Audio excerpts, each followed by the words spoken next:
Pendant un mois, c'est Speed Théâtre qui t'emmène dans les coulisses du Festival Off d'Avignon.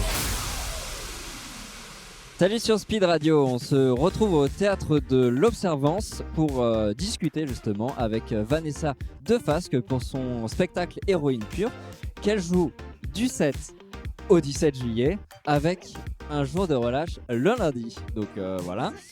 Alors, voilà, parfait. Alors, du coup, parle-nous un peu de ce spectacle. Qu'est-ce que ça raconte ? Alors, Héroïne Pure, c'est un spectacle qui parle des femmes. En fait, c'est ma façon un peu à moi de militer contre les inégalités hommes-femmes. Et je raconte tout ça dans un spectacle avec beaucoup d'humour, en tout cas, j'espère. Pas uniquement, parce que certains sujets sont effectivement plus graves que d'autres. Mais voilà, donc Héroïne Pure, c'est un mélange de stand-up, donc c'est-à-dire d'anecdotes racontées comme ça directement au public, de partage, de réflexion sur justement sur le statut de la femme aujourd'hui dans notre société. Et c'est un mélange donc, de stand-up et aussi de personnages loufoques.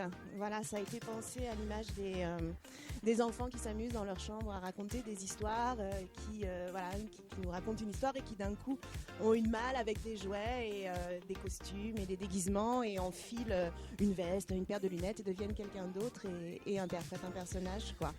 Donc voilà, cette interprétation, ça permet aussi de faire défiler des portraits de femmes, ça permet d'avoir un autre point de vue que uniquement le point de vue de, on va dire, Vanessa Defasque, comédienne en mode stand-up, quoi. Voilà, je trouvais que c'était intéressant de mêler les deux. Ces personnages, c'est des personnages que tu as créés ou c'est des personnes qui ont existé ou qui existent ? Non, c'est des personnages que j'ai inventés.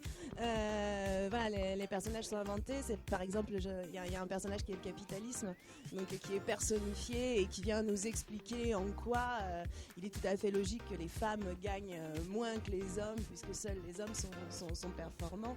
Enfin voilà, donc les personnages sont complètement inventés. Et du coup, le titre de ton spectacle, c'est Héroïne Pure. Pourquoi ce nom héroïne ? Est-ce que c'est une drogue, une addiction ? On a envie d'en reprendre mais en même temps, c'est déconseillé d'en prendre. Enfin. Alors c'est un petit peu tout ça, non ? Héroïne, c'était pour dire que toutes les femmes, à mes yeux, étaient des héroïnes. Aujourd'hui, dans leur combat, voilà.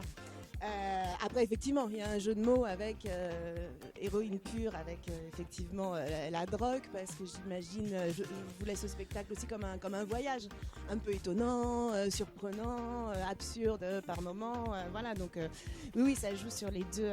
Mais ce qui est amusant, c'est que ce qui est amusant, non, ça me fait pas du tout rire en fait, mais quand on cherche héroïne sur Google, par exemple, les seuls résultats qui sortent sont liés à la drogue. Et pas du tout aux super-héroïnes comme moi j'ai imaginé quand je dis héroïne, voilà, c'est le féminin de héros.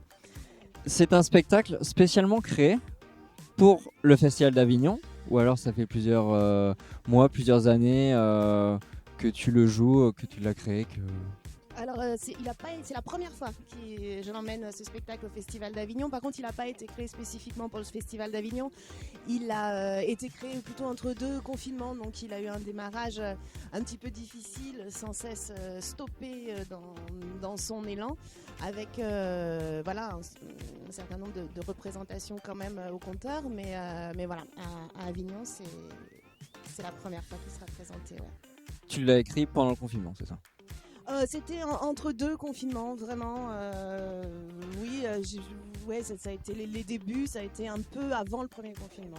Est-ce que c'est, par exemple, le fait avec le mouvement MeToo qui t'a donné envie d'écrire un spectacle, de donner ta part cette importance de dire il faut parler du féminisme ou c'est quelque chose que tu as envie de parler depuis longtemps Non, c'est quelque chose qui est en moi depuis relativement longtemps, même si c'est vrai que la lutte féministe, je l'ai découverte en fait assez tardivement après la naissance de mon premier enfant, parce qu'à mon sens, c'est vraiment là, ou dans un couple en tout cas, et au niveau professionnel, c'est vraiment là que les inégalités se creusent, et c'est vraiment là que j'ai ressenti c'est profondément ces inégalités, que ce soit de façon personnelle ou professionnelle.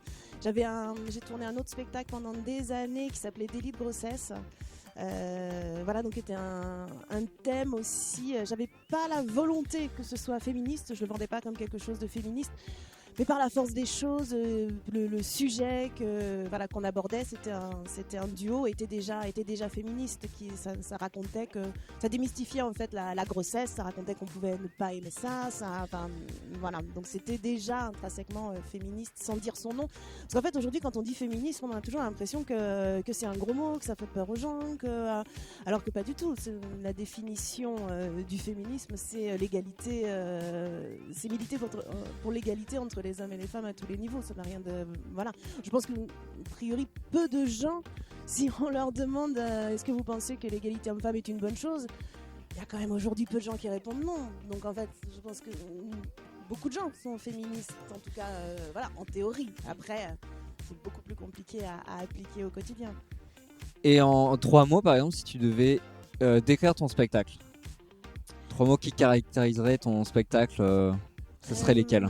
Je dirais que c'est un spectacle drôle, quand même, un spectacle engagé et un spectacle... 3 mots, 2 ça aurait été bien. On peut rester sur 2 mots alors. Franchement, drôle et engagé, après il est surprenant, pétillant, intelligent, en toute modestie. Et il y a des... on peut te suivre sur les réseaux Alors, je vais pas dire mon âge, mais oui, on peut me suivre sur les réseaux. Donc, sur Facebook, voilà, ça vous donne une idée de... Donc, c'est Vanessa Defasque. Vanessa Defasque, DEFASK, tout attaché sur Facebook. Et si, j'ai quand même un Instagram, mais qui démarre.